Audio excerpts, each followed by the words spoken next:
Print এবং electronic মিডিয়ার রাষ্ট্রপতি জনাব মোহাম্মদ শাহাবুদ্দিনকে তার মূল্যবান ভাষণ প্রদানের জন্য অনুরোধ জানাচ্ছি। সংসদ অধিবেশনের প্রথম দিনেই এক নজিরবিহীন সিদ্ধান্তে বৈষম্য বিরোধী ছাত্র আন্দোলনের অন্যতম সমন্বয়ক হাসনাত আবদুল্লাহ এবং জামায়াতে ইসলামের বেশ কয়েকজন নেতার সংসদ সদস্য বা এমপি পদ বাতিল করা হয়েছে। আজ বিকেলে রাষ্ট্রপতির আদেশক্রমে সংসদ সচিবালয় থেকে এ সংক্রান্ত একটি প্রজ্ঞাপন জারি করা হয়। সংসদ ভবনে আজ নতুন মেয়াদের প্রথম অধিবেশন শুরু হওয়ার পরপরই এই ঘোষণা আসে। পদের যোগ্যতা ও নির্বাচনী আচরণবিধি সংক্রান্ত আইনি জটিলতার কারণে এই সিদ্ধান্ত নেওয়া হয়েছে বলে প্রাথমিক সূত্রে জানা গেছে। জামায়াতে ইসলামী দলটির গুরুত্বপূর্ণ 4 জন নেতার এমপি পদ বাতিলের ঘোষণা দেওয়া হয়েছে, যাদের নাম যাচাইধীন।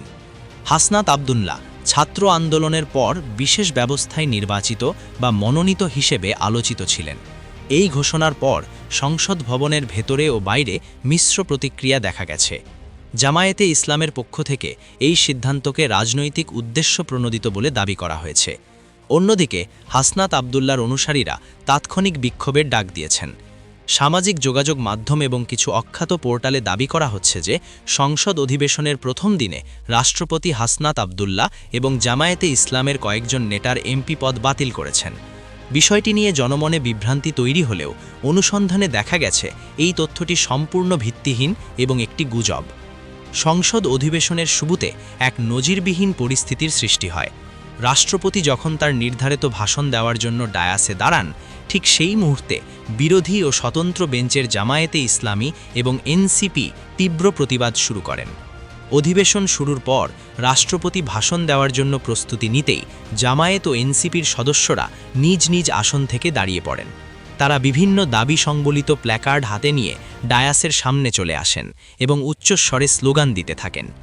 রাষ্ট্রপতির উপস্থিতির বিরোধিতা করে তারা সংসদ কক্ষের ভেতরেই বিক্ষোভ প্রদর্শন করেন। বিক্ষোভকারী সংসদ সদস্যদের হাতে থাকা প্ল্যাকার্ডে বিভিন্ন রাজনৈতিক ও প্রশাসনিক ইস্যুর প্রতিফলন দেখা গেছে। তাদের মূল আপত্তির জায়গাগুলো ছিল জামায়াত ও এনসিপি সদস্যরা রাষ্ট্রপতির ভাষণের শুরুতেই তার অবস্থানের বৈধতা বা নির্দিষ্ট কোনো প্রশাসনিক সিদ্ধান্তের প্রতিবাদে স্লোগান দেন। স্লোগান ও হট্টগোলের কারণে সংসদের স্বাভাবিক কার্যক্রমে বিঘ্ন ঘটে। স্পিকার বারবার সদস্যদের শান্ত হওয়ার এবং নিজ নিজ আসনে ফিরে যাওয়ার অনুরোধ জানালেও বিক্ষোভকারীরা তাদের প্রতিবাদ চালিয়ে যান। এই উত্তপ্ত পরিস্থিতির মধ্যেই রাষ্ট্রপতি তার ভাষণের কিছু অংশ পাঠ করার চেষ্টা করেন, তবে হট্টগোলের কারণে তা বারবার বাধাগ্রস্ত হয়। রাজনৈতিক বিশ্লেষকদের মতে রাষ্ট্রপতির ভাষণের সময় এই ধরনের সরাসরি বিরোধিতা সংসদীয় ইতিহাসে এক বিশেষ সংঘাতপূর্ণ পরিস্থিতির ইঙ্গিত দিচ্ছে। শেষ খবর পাওয়া পর্যন্ত বিরোধী সদস্যদের এই আচরণের প্রতিবাদ জানিয়েছেন সরকারি দলের সদস্যরা, যা নিয়ে সংসদে উত্তেজনা বিরাজ করছে। আরও জানতে চোখ রাখুন ডেইলি নিউজ 36-এ। আমার ছেলের সবচেয়ে বেশি যে কথাটা মনে পড়ে, ও গুলিবিদ্ধ হওয়ার ঠিক 10 মিনিট আগে সে বলছিল, জাতির পিতা ইব্রাহিম শেখ মুজিব কোনো ঘোড়ার ডিম। সে তখনই শেখ মুজিবকে অস্বীকার করেছে। আমরা এখনও তাকে অস্বীকার করি। এই আওয়ামী লীগ সত্যিকার অর্থে এই দেশে কোনো রাজনীতি করেন নাই, তারা পকেট নীতি করেছে। তারা এই দেশের বিরুদ্ধে রাজনীতি করেছে, যার কারণেই সম্ভবত আমার শিশু ছেলেদি তখন সে স্লোগান দিচ্ছিল, জাতির পিতা ইব্রাহিম শেখ মুজিব কোনো ঘোড়ার ডিম। যদি উনি ভাষণ দিয়ে থাকেন, তাহলে আমরা আশা করব বর্তমানে যারা এই সংসদে আছেন, যারা সংসদের বাংলাদেশের পক্ষে তারা কাজ করবেন, তারা নিশ্চয়ই তার ভাষণ শুনবেন না, এবং এটা তারা ভাষণ না শুনে তারা ওখান থেকে ফিরে আসবেন, কথা শুনবেন না। উনার আশা করব সত্যিকার অর্থে রাষ্ট্রপতি তো শেখ মুজিবের রাষ্ট্রপতি, উনি শেখ মুজিবকে ভালোবাসেন, উনি শেখ মুজিবের কথাই বলেন।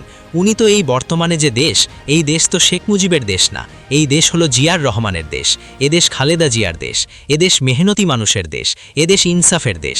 সুতরাং এই ইনসাফের দেশে এরকম একজন দুর্নীতিবাজ সভাপতি বা প্রেসিডেন্ট আমরা চাই না। আজকে এখানে এসছি, আজকে প্রথম অধিবেশন, ত্রয়োদশ সংসদের প্রথম অধিবেশন। আমাদের দাবি, আমাদের শহীদ পরিবারের দাবি, আহতদের দাবি, এবং আমি আশা করি এটা সর্বসাধারণের দাবি যে আমাদের জুলাই সনদ বাস্তবায়ন। আমরা 3টে দাবি নিয়ে এখানে এসছি। 1, জুলাই সনদ বাস্তবায়ন। 2, আমাদের যে ছেলেমেয়েগুলো হত্যাকাণ্ড করেছে তাদের 1400 শহীদ হয়েছে, এই শহীদের হত্যাকাণ্ডের বিচার চাইতে এখানে এসেছি। এবং বর্তমান যে প্রেসিডেন্ট আছেন, আমাদের এই প্রেসিডেন্টের অপসারণ চাই। এই প্রেসিডেন্টের অপসারণ চাওয়ার জন্য আমরা মূলত এই 3টে দাবি নিয়ে এখানে এসেছি।